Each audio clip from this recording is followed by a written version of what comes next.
Hello, friends. It's Raquel from Infinite Succulent here with your energy forecast for the upcoming full moon with lunar eclipse in Scorpio on May 5th at 10:34 a.m. Pacific Standard Time and whatever time that might be for you, wherever you're at. So, a couple of things to note. Full moons. Full moons are always going to be more intense energetic times. Full moons are always about illumination and release, and the moon represents our emotions. So, in order for us to be illuminating around our emotions and releasing around our emotions, emotions come up. It's just natural and very connected of us to feel these emotions that perhaps we've been repressing, perhaps we haven't been wanting to look at, perhaps we thought we've moved past those. It's very normal for us to actually feel those emotions arise around a full moon. That's the illumination. And then the release is actually allowing ourselves to feel those emotions, move through them, and let them go. That's where the release comes in. Now, Scorpio, Scorpio is a fixed water sign, and I'm smiling because one of my daughters is a Scorpio. Scorpio is dramatic. It Scorpio is messy. Scorpio is also very mysterious, very driven in a lot of ways. Scorpio is mystical. Scorpio is extremely curious, and Scorpio is so willing to dive deep, deep into emotions, deep into taboo subjects. Scorpio wants to dive deep. Now, Scorpio is a fixed water sign, and fixed signs sometimes can get a little stuck. We're fixed, we're not going to move. And so, some of the issues that might arise around the Scorpio full moon, what you might be realizing or noticing for yourself is that you kind of feel these emotions come up and it kind of feels you can get stuck there. You can get stuck in that emotion. But Scorpio also provides a remedy for that stuckness, and that is curiosity. Scorpio is extremely curious. They want to know everything about everyone. They want to dive deep into your story, into your dramas. They are extremely, extremely curious. So we can actually use that energy of curiosity to become more curious about our own emotions. Because here's the thing about emotions, they have really, really powerful information to give to us. Emotions are important. I mean, that's what this whole moon thing is all about. The moon represents our emotions, and our emotions are important. In a lot of ways, our emotions can actually kind of create our thought processes, as long as our thought processes can also create in our emotions. But they can, in a lot of ways, really dictate our reality in so many ways, because how we feel about things is often what we see in the world as well. So, some important things to note with Scorpio for this full moon is that you might be feeling emotional. There might be emotions coming up. You might really be feeling it. And just know if that happens, then congratulations. You are feeling the energies and working through the energies of this full moon in Scorpio. Now, and I'm going to talk a little bit more about the eclipse side of this in just a moment. But another thing to note, we have the moon in Scorpio, but we still have the sun in Taurus. And Taurus is a fixed earth sign. So wait, is Taurus fixed or is Taurus actually no, Taurus is a cardinal earth sign. I take that back. But Taurus is an earth sign. And Taurus is really about physical life, about the body, about sensuality, about luxury. But Taurus is also known for getting kind of stubborn. I have a Taurus moon, so I'm familiar with that, and really resisting change. So, a big theme for this particular full moon in Scorpio is actually surrendering into the change that we can see or feel or know is happening all around us. So, another tool that is actually really, really supportive all the time, but especially during times of enhanced emotional reaction, which is very likely with this Scorpio full moon eclipse, is actually somatic or body-based practices. So Scorpio, with all those emotions, we can kind of get stuck in that emotional place and feel like we're kind of spiraling with our emotions. And what we want to do very often in that place is push those emotions away. We want to repress them. We want to escape them. We don't actually want to deal with them. but that doesn't actually give us any form of wisdom or guidance or opportunities to change. Emotions come to us for information, and it's really helpful for us to take a moment to look at our emotions less as these guiding forces and more as just information for us. And one thing that's really interesting is that, and this is something I work with all the time as an energy worker, is that emotions that are generated from our mind, so emotions that are created through thoughts, through thinking about how we feel, are very different than our authentic or soul-led emotions, the emotions that we're actually feeling in our body. And when we go into somatic practices or body-based practices, we connect in with the wisdom of our body. We connect in with the true emotions that our body might be holding on to in order for us to actually gain the wisdom of, what does that emotion want to tell me? Why is this emotion even coming up? So something that's really powerful for this particular full moon is to give yourselves opportunities to do some somatic practices. Now, again, Taurus is all about the physical body. So having the sun in Taurus will also really support practices that get you into your body, make you feel embodied, and give you opportunities to connect in with the wisdom and the energy of your body itself to help release feelings, emotions, even stored trauma that we don't want to be holding on to anymore.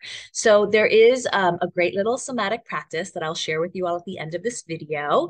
It's called orienting. And this is a practice that allows us to feel into the safety in our own body in order to allow ourselves to feel some of the unwanted emotions, let them be present, but also let them be present within the feeling of safety in our body.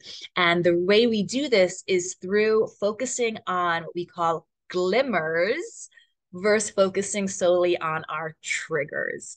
Now, if you've never heard the word glimmer before, it is a word that's very popular through the polyvagal theory of nervous system regulation. How do we get rid of stress, basically, in ways that are sustainable and supportive and healing for us?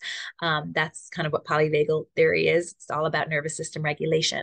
So what a glimmer is pretty much anything that is opposite from a trigger. A glimmer is something that provides you with a sense of presence, joy, connection, and that kind of bubbly, yummy, delicious feeling inside.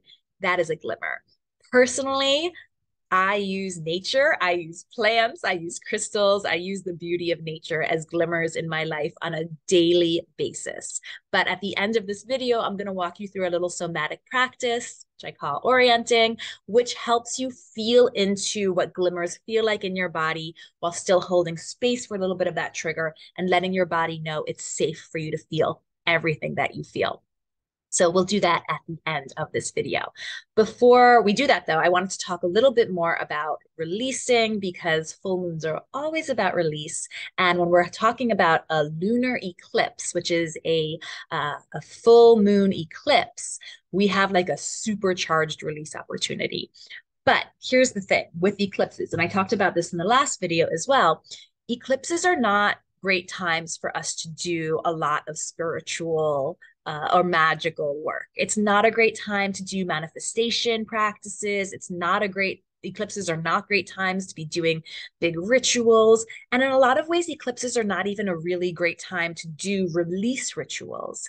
But eclipses are a really good time for us to be reflecting upon what's happening in our life. And through that reflection alone, and through the presence of just being open to receive guidance from our emotions, from the universe, from the moon, we actually just naturally release things that are not benefiting us just from that place of presence and openness to what's happening around us. So we have this lunar eclipse with this Scorpio full moon. And what's happening with a lunar eclipse is that the earth is actually getting in between the sun and the moon. So the earth's shadow is on the moon. This is not a full lunar eclipse, which means the earth isn't perfectly aligned, but it is still a lunar eclipse.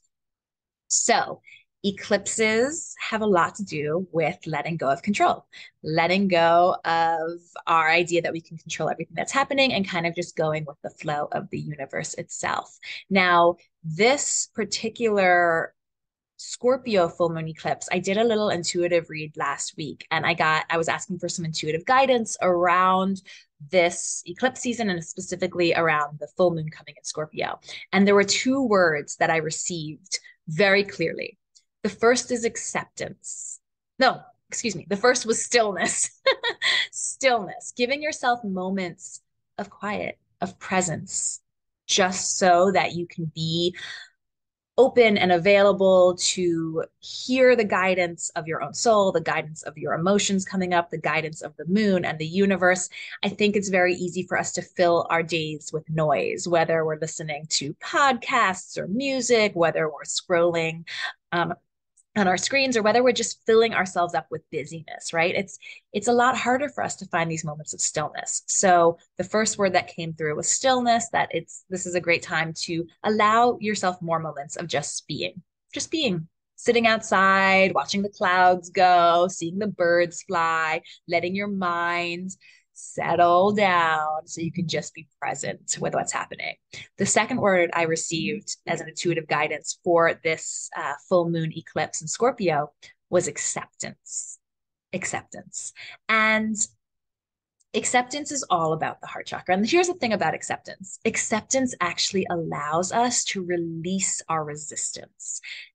And often we desire change. We ask for change. We pray for change. We manifest change. We want change. And yet we're also terrified of that change. We have this resistance to changing as well. But if we can just learn to accept ourselves, accept our lives, accept where things are, even if it's not ideal, even if it's not where we want to be, through that acceptance of where we are, we release the resistance, and that actually opens a door, opens a window, opens the whole ceiling for more transformation to occur. So that's really important. Now, another thing with acceptance and another energy that I really felt into with this particular Scorpio full moon is forgiveness. Forgiveness, forgiving those who've hurt you in the past, forgiving yourself as well. Most importantly, forgiving yourself. Now, Scorpio is also fierce. Fierce. They've got this fierce energy. So do know that forgiveness does not mean just giving up and allowing people to treat you badly. Forgiveness is actually a very strong act. It's an act of bravery and it's an act of courage. But forgiveness does not mean forgetting. And that's a good thing because I'm a Cancer sun and Cancer rising, and I forget nothing. And if I forget, especially if you've hurt me in my life, I do not forget. I will forgive, but I do not forget. So it's important to remember when we're going through forgiveness, it's not about, just allowing people to treat you badly. But what it is about is releasing the emotions that you're holding on to, the resentment, the guilt, the shame, the blame, any of these heavier, denser emotions that are really not serving you, to just let them go, to allow your heart to remain open, even when you know that you've been hurt in the past. That is a huge act of bravery and courage. So with this Scorpio full moon eclipse, we are guided to actually allow ourselves to really feel our feelings through our body and use our body as a way to process through those feelings. We are being asked to provide ourselves more moments of stillness. And we're also being asked to accept things for how they are and forgive those that have hurt us so that we can continue to live a life with a wide open heart. So I've got a lot more on this in my recent moon blog. I will add the links here at the bottom. Also, if you're looking for some journal prompts to use during this full moon eclipse in Scorpio, I have some journal prompts for you in the moon blog as well. Again, I will attach the link down there. But before we finish up with our moon energy forecast, I just wanted to walk you all through a short somatic practice that's all about learning to lean into your glimmers while still allowing for the triggers that you can find places of safety within your body. So for this practice, you just need to be someplace where you won't be disturbed. You can be indoors or out. I always prefer outdoors, but I'm going to do it inside with you all right now. And you just want to find some place comfortable to sit. You want to be in a place where you're not spiraling in your negativity. So, if you can make sure that you're kind of in a neutral emotional place, that's a really good place to do this activity. But if you are feeling a little spirally, you might be able to use the exercise to lean more into the glimmers that you might feel. Okay. So we're going to start off just sitting down, sitting comfortably, becoming aware of the body. If you want, you can gently close your eyes. You can place one hand on your heart to connect in with your own heartbeat. You just really want to connect in with your body, feeling your feet planted on the floor. I always like to connect in with the energy of Earth and the energy of cosmos. So I imagine my roots going from my feet and my sit bone down into the earth, feeling them being held and supported, and breathing up earth energy up those roots all the way into my body. I feel my crown chakra open at the top of my head, bringing in energy from the moon, from the cosmos, bringing all that energy in and breathing that down into my body and just feeling very connected from that moment. So then you're going to gently open your eyes. And without moving your head, you're just going to move your eyes around until you find something that's really drawing your eye and giving you a sense of, yes, please, a sense of pleasure, a sense of shininess, or it's just that one thing that you're looking at and it's just drawing your attention and making you feel inspired. So you're going to do that for a moment without moving your head, just moving your eyes. Find that thing, that one thing you can look at that brings you a sense of pleasure internally. Good. Then you can gently shut your eyes. And now we're going to focus in on our auditory perception, our ability to hear. So I want you to take a moment and just notice, what sounds are you hearing around you? What sounds are very close? What sounds feel further away? And is there a specific sound you can connect with that's bringing you an inner sense of pleasure, an inner sense of joy? I can actually hear some birds chirping out in my backyard. And even though there's all these other noises, I'm really focusing in on the sound of the birds chirping. And that's bringing me a lot of joy. All right. Once you have that sound that you focused in on, we're going to take a moment and really feel into the sensory body. So take a moment and really notice if you can feel your body being held by whatever you're sitting on. If you can feel the fabric of the clothing you're wearing on your skin. If you can feel the air actually moving across your skin. Maybe there's a gust of a breeze that's coming through. Maybe your skin feels a little different just behind your neck, where the hair is touching your neck. But just really allow yourself to feel into a feeling, a sensed feeling. Perhaps you can rub your hands together and feel the friction of your skin and just lean into that. Feel into that. Now, going back to what you saw, what you heard, and what you felt, which of those three options bring you the most feeling of joy and pleasure within your body? Whatever that is, I want you to focus in on that now, whether it's something you're looking at, something you're hearing, or something that you're feeling. I am very sense oriented, so I tend to always go to something kind of sensual that I can feel. Like right now, I'm really feeling my necklace on my skin, and I'm feeling the skin right behind my right in between my hair, like the back of my neck, pretty much. I'm really feeling the necklace there and my skin there, and it feels very tingly. So I'm just really leaning into that sense, really leaning into the skin on the back of my neck, feeling the way the necklace in my hair feels as I gently move it, and really allowing that sense of joy and pleasure and presence to grow within me. And I'm asking my body now to share with me, where do I feel this sense of joy and pleasure from the sensual experience? And I actually really feel it in my heart space. I feel my heart kind of growing, expanding, and it kind of feels like it's glowing a little bit. So I'm really giving thanks to my body for this communication, for this connection, giving thanks to my heart space for expanding with me into this feeling. Now we're going to bring in a little bit of a trigger. So, bringing in something that's causing you stress or an emotion that's been kind of coming up that has been harder to deal with. So, I'm going to bring up an emotion of overwhelm, just having a lot on my plate. So, allowing myself to feel, I'm not going to bring in all of it. I'm just going to bring in a little bit of that feeling of overwhelm. And where do I feel that overwhelm? I can feel the overwhelm down low. It's kind of right between my sit bone and my belly button.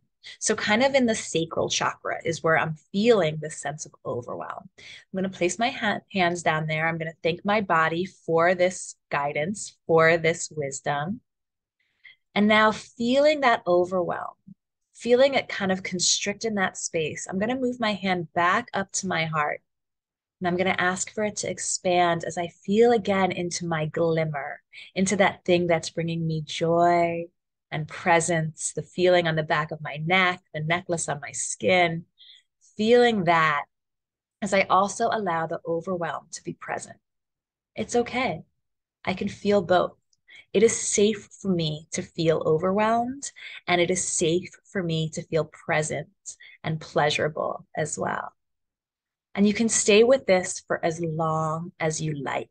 You can gradually bring in a little bit more of the feelings of triggers as you continue to expand into your feelings of glimmers. But this is a really powerful practice to let you trust your ability to hold all of your emotions and hold all of who you are, because honestly, that's what acceptance really is. Acceptance really is about accepting all of yourself. And that's what shadow work is all about. And eclipse seasons and full moons are a great time for shadow work, kind of getting into those parts of yourselves that you're trying to hide. So when you do this orientation practice of orienting to your glimmers, orienting to your pleasure, you can then bring in a little bit of the shadow, a little bit of the stuff you don't want to look at. You can bring it in slowly and surely and in a way that feels really safe to you and safe to your body. And you can build your own trust muscle for your ability to be with and process all of your emotions. So I hope that was helpful for you. If you want more, go ahead and visit the Moon blog below. I've got journal prompts there and more information for you. Thank you all so much, and I'll see you at New Moon in May.